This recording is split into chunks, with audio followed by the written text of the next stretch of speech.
La grogne des futurs professeurs des écoles se poursuit contre le projet de réforme des modalités de leur recrutement.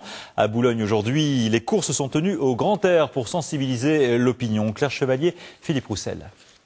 C'est ce qu'on appelle une situation auto-validante, c'est-à-dire que l'élève va savoir tout de suite s'il a réussi ou pas.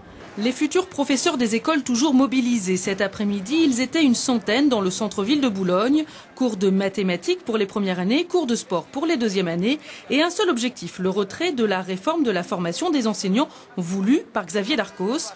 Le ministre a pourtant annoncé ce week-end le maintien du concours en 2010. Pour l'heure actuelle, la réforme va rester comme elle est, sauf qu'elle va être reportée d'une année. Et nous, ce qu'on veut, c'est justement qu'on puisse discuter et qu'on puisse améliorer cette réforme, ou tout du moins améliorer le système qui est déjà en place. Aujourd'hui, les étudiants en deuxième année à l'UFM sont rémunérés et passent 6 semaines devant des élèves. Une pratique de leur futur métier qui serait sérieusement réduite après la réforme.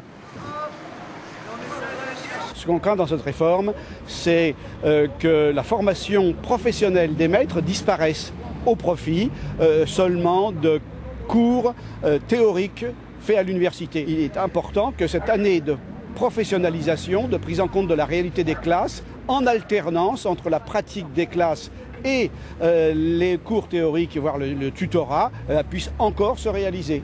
C'est une destruction de la formation telle qu'elle est programmée, soit aussi une programmation de la destruction de l'école pour tous, celle pour laquelle on travaille, c'est-à-dire avec l'égalité des chances au bout, etc.